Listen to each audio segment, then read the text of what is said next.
உன்னுடைய பின்னாட்களில் உனக்கு நன்மை செய்யும் பொருட்டு உன்னை சிறுமைப்படுத்தி. ஹல்லேலூயா, ஹல்லேலூயா.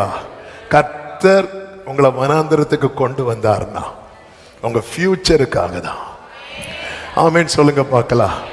என்னுடைய பின்னாட்கள், கைகளை உயர்த்தி, என்னுடைய பின்னாட்கள் கீலேயாத், லீபனோன்.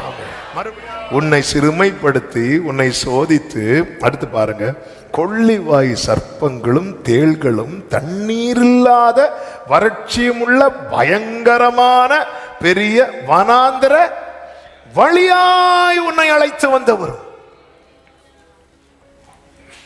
அப்ப ஆண்டவர் அந்த ஆண்டவர் போட்ட ரூட். அந்த வனாந்திரத்தில் ஒருத்தங்க போயிட்டாங்கனாலே அவங்க சிறுமைப்படுத்தப்படுறாங்க, சோதிக்கப்படுறாங்க.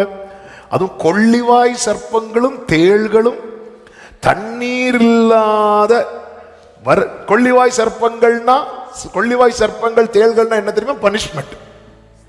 இஸ்ரவேலருக்கு எங்க பனிஷ்மெண்ட் கிடைச்சது? கொள்ளிவாய் சர்ப்பத்தை எதுக்கு அனுப்பினார்?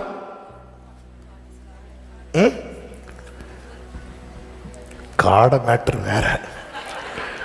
அவங்க மன்னாவை வெறுத்தாங்க, இந்த அற்பமான உணவு. அப்போ இந்த வனாந்திரத்தில் சிக்ஷையெல்லாம் இருக்கு. அவன் என்னாண்டு ஒரு அவங்களெல்லாம் விட்டுட்டு என்ன போட்டு அடிச்சிட்டு இருக்கிறீங்க?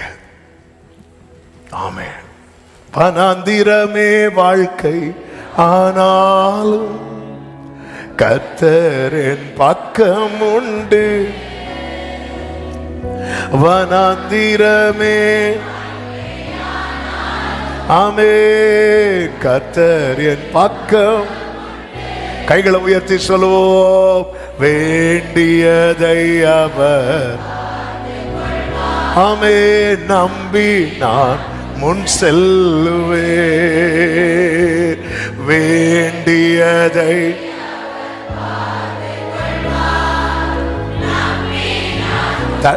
வனாந்திரனாலே வறட்சி.